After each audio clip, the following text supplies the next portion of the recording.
Hey y'all, it's Megan from Made for Mermaids, and in this video, I am going to be going over how we're doing these knife pleats in our Presley pattern.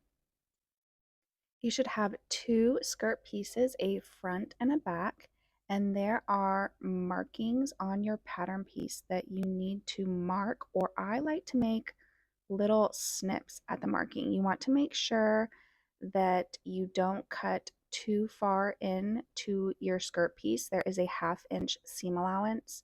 So you just need little 1/8 of an inch or 1/4 inch snips. Each pleat is going to be made up of 3 snips. So we have 1, 2, 3, and you're going to fold the piece wrong sides together so that the first and the third marking are together and the second one is on the fold, as you can see here. And then you're just going to lay it flat, just like this. And you're going to take a pin or a clip to hold it in place while you continue pleating the skirt. And you're going to do the same thing. So where this pleat ends is where the next pleat starts. So 1, 2, 3, fold in half, matching the first and the third snip with the second one in the center on the fold, and then flattening out that pleat, just like this. Grab again a pin or a clip and keep going. Now you can pleat this in either direction. It doesn't matter which way you go, right to left or left to right. You just want to make sure that you pleat both skirt pieces in the same direction. So you just continue going, matching those first and third snips, second on the fold, and then flattening it out and laying it flat to the next snip and just keep going. This is why I really like to make snips instead of marks. I just find it a lot quicker once you know how to put the pleat together.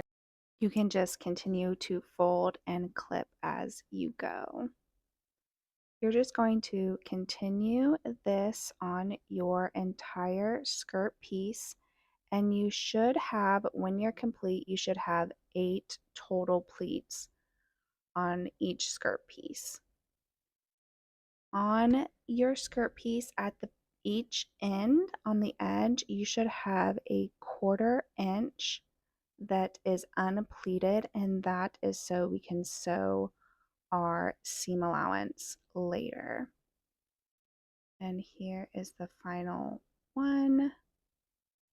There's that extra 1/4 inch at the end. And this is what it should look like once you have it all pinned or clipped in place. Again, you should have 8 pleats with, there's that 1/4 inch and 1/4 inch for the seam allowance. Then I'm going to take it to my ironing board. I do like to use either Best Press, or I like to use some spray starch, whatever you have on hand. That way the pleats are nice and set, and then make sure you're using up and down motions with your iron and you're not pulling it or stretching your fabric out. And this is what it should look like. Then you're going to take it to your sewing machine and we are going to baste it along the top edge a scant 1/2 inch from the top edge. I do like to use something here to make sure each pleat is perfect, or you can just use more pins. I'm using this little purple thing, which I really do love. I'll leave a link down below. I use it all the time. It's perfect for things like this. And after you have the top basted, you will repeat it with the other skirt. For the next step, I just wanted to show you quickly the differences. So you can choose to stitch down each pleat like shown here on this floral one. You can see there's a stitching line on the folded of the pleat.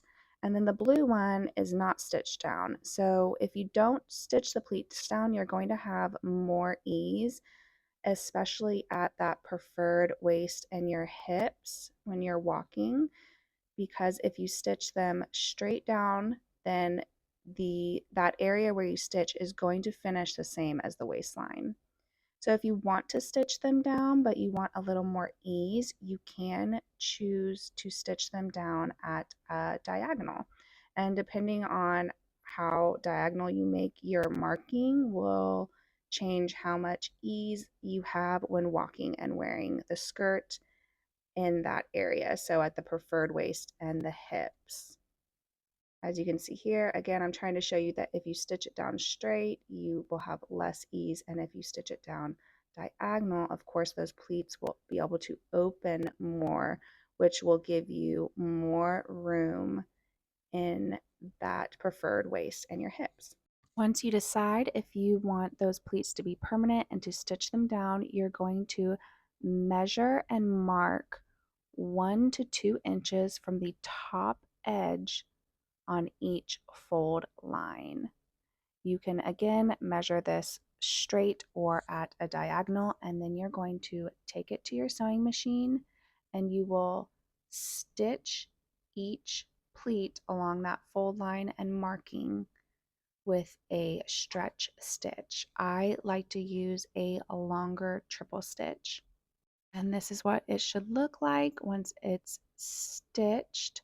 So it make sure you don't catch the next pleat under. So as you're sewing, kind of feel it and make sure it's not folded too much. That's why I like to give this a really nice press and use lots of pins here. And you're going to continue to do the same thing on each pleat and on each skirt piece. Here's a look at what it should look like once it's done, and then you will just continue on to follow the tutorial. If you want to see the full video sew through, I will link it down below for you. And if you have any questions, you can leave them down below and I'll, as always, try to answer. If you sew one of these Presley skirts up, then we would love to see them posted in our Facebook group or tag us on Instagram at Made for Mermaids, hashtag Made for Mermaids Patterns, hashtag Presley Pattern.